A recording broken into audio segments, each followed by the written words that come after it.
Hello, I'm Amanda Gordon, clinical psychologist from Sydney, wishing you Chag Sameach as we approach Shavuot. During these days of counting the Omer, days have seemed to have taken a long time to come through, haven't they? In the quiz question yesterday in the paper, we were asked how many days were in 2020, and many of us are sure that there have been many more than 100 days in the last month, let alone in the year itself. But we Jewish people have been counting the Omer, so we know how many days there are. And during this time of the COVID, because there have been so many extra days this Omer, we've had time to reflect, to think about what is going on in our lives and what's important. So when thinking about what's important, it seemed to me ideal to reflect on the Ten Commandments, the important part of Shavuot that we are all taught from a very early age. Of course, we know that the whole Torah was given to us on Shavuot, but let's focus for a minute on the Ten Commandments. And for my thinking today, I'd like to think about the 10th commandment, the most unusual, the one that is most puzzling, because after hearing the magnificence of I am the Lord your God who brought you out of the land of Egypt, out of the house of bondage, you shall have no other gods before me, we may not worship idols, we have to keep Shabbat, honor our parents, not steal, not murder, not commit adultery, etc., etc., and then don't covet? Let me read it to you. You shall not covet your neighbor's house. You shall not covet your neighbor's wife, his manservant, his maidservant, his ox, his donkey, nor anything that belongs to your neighbor. And I think, why does that commandment even come up? Why is it in the Ten Commandments, and why is it almost even written? And that's the first time that the Ten Commandments are given. When we're told about them in Devarim, the word is changed to desire. Not only must we not covet, not really want for ourselves, but we mustn't actually desire it. And we need to think why. Now, our sages, of course, tell us quite a lot about this commandment. First of all, we hear that the 10th commandment has within itself all the other commandments. Listen carefully. Think about, I'm the Lord your God. You shall have no other gods before me. You shan't work on Shabbat. You shall honor your parents. You shouldn't do anything that hurts your fellow man. When you think about it, if you don't want anything else that anyone else has, then you're not going to have other idols. You're not going to work on Shabbat. You're unlikely to steal. And think yourself about the other commandments and the likelihood that you'll break them if you don't covet anything else, if you don't want anything else that anyone has. So in fact, it's a highly significant commandment that sort of wraps up in it everything that you've just heard in the other 9. But there's more to it than that.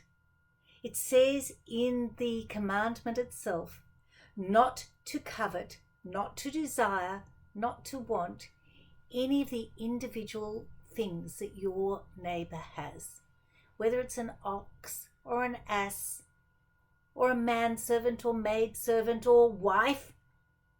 You're not allowed to desire it for yourself.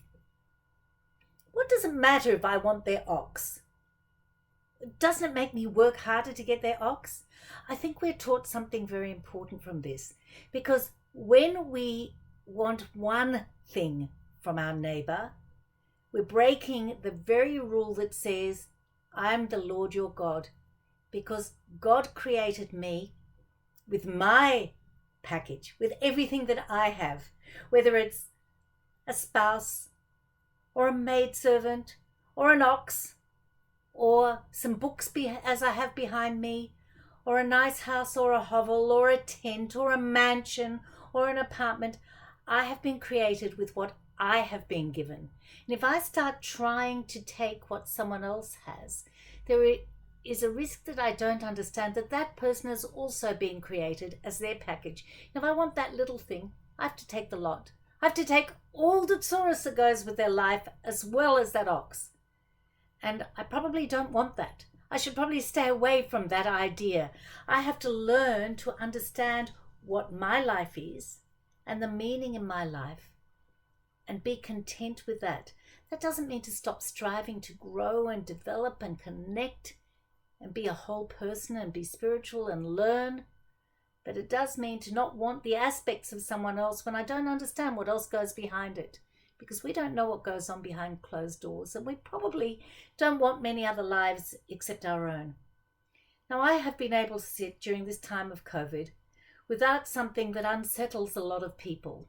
And that's a horrible negative emotion that's gone around over the last decade or so, has been known by the kids as FOMO. You've heard of FOMO? Fear of missing out. And of course, because we're able to use social media as I'm doing right now, we've been able to connect with what everyone else in the world is doing. Not just my best friend at school who tells me every Monday what they did on the weekend.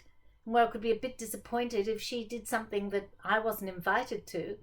But I actually can find out what everyone, even the least popular person at school, was doing that I wasn't invited to and I missed out on. And so kids in particular, but also older people who have used social media to their detriment instead of to the positive, in the positive way that we can do right now, have actually discovered that they have become jealous. They've become disappointed.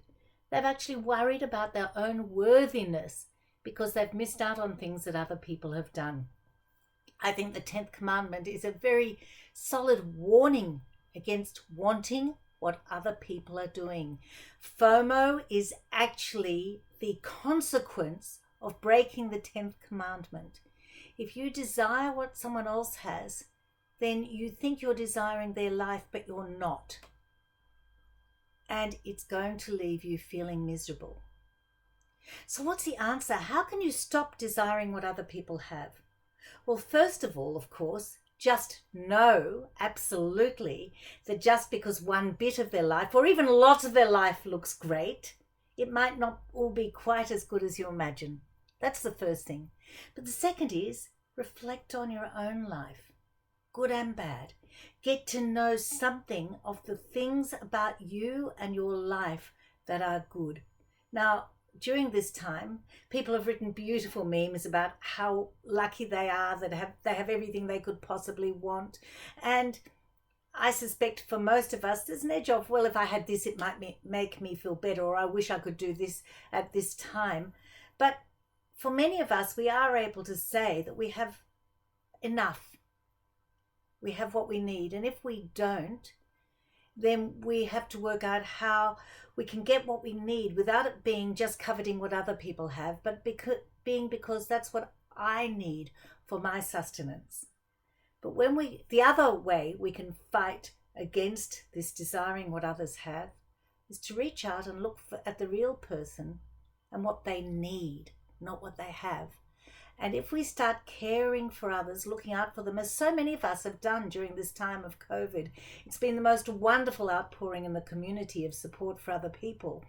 That is a way of stopping yourself desiring what other people have, because we see the other person as a whole person and realize that they might have the mansion, they might have the wonderful holidays, the 2 cars, etc., etc., but there are other things going on in their lives that mean that their lives aren't perfect.